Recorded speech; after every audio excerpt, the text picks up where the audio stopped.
سے مل رہا ہے جو ہے سہارا ہر ایک نبی کا، اسی سہارے سے مل رہا ہے۔ دیکھ لیں، یزید نادانیوں پہ تیری پھنسے ہیں مقتل میں آ کے اصغر، یزید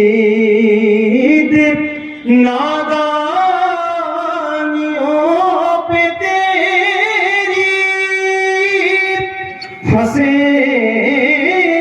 ہیں مقتل میں آ کے اصغر، سوال بیت حسین سے تھا، جواب بیٹے سے مل رہا ہے۔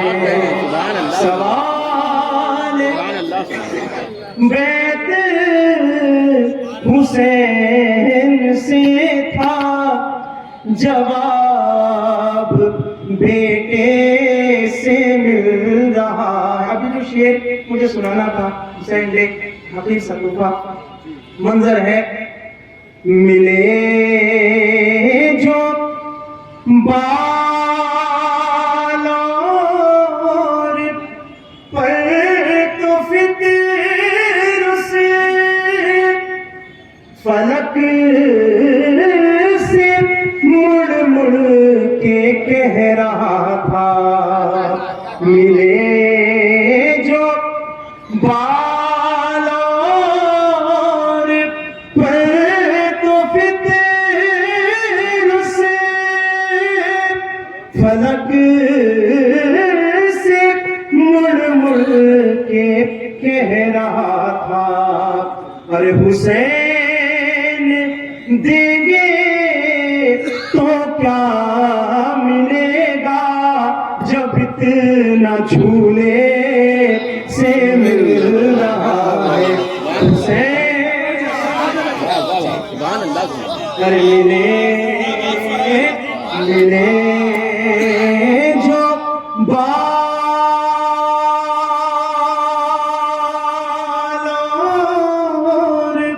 پر تو فطر سے فلک سے مڑ مڑ کے کہہ رہا تھا، ارے حسین دیں گے تو کیا ملے گا جب اتنا جھولے سے مل رہا ہے۔ حسین دیں گے تو کیا ملے گا جب اتنا جھولے سے مل رہا ہے۔ وقت بہت کم ہے، شعر دیکھ لیں، مصرے دونوں مصرے مجھے بہت عزیز ہے، دیکھ لیں۔ عجیب مقبر ہے کربلا کا کہ حلق خنجر پہ چل رہے ہیں، عجیب مقبر ہے کربلا کا کہ حلق خنجر پہ چل رہے ہیں، سوال نیزہ جو کر رہا ہے، جواب سینے سے مل رہا ہے۔ سوال نیزہ جو سلوات پڑھے محمد و آل محمد۔ مؤذن کربلا کا لہجہ نبی کے لہجے سے سوال نیزہ جو کر رہا ہے جواب سینے سے مل رہا ہے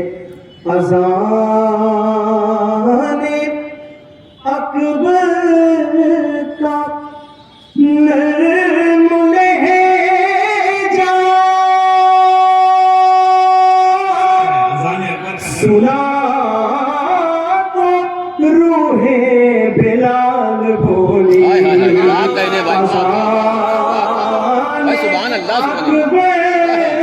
کا نرم لہجہ سنا تو روح بلال بولی مؤذن کربلا کا لہجہ نبی کے لہجے سے مل رہا ہے کیا کہنا سبحان اللہ اذان اکبر کا نرم لہجہ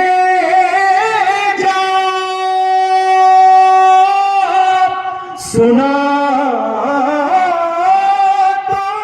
تو روح بلال بولی مؤذن کربلا کا لہجہ نبی کے لہجے سے مل رہا ہے سہیل جس بارگاہ حق میں لکھی گئی پھول کے نام جنت خدا کے فضل و کرم سے ہم کو اسی گھرانے سے مل رہا ہے ملے جو بال اور پر تو فطر سے فلک سے مڑ مڑ کے کہہ رہا تھا حسین دیں گے تو کیا ملے گا جب اتنا جھولے سے مل رہا ہے پر محمد بآل محمد بلند الصلوات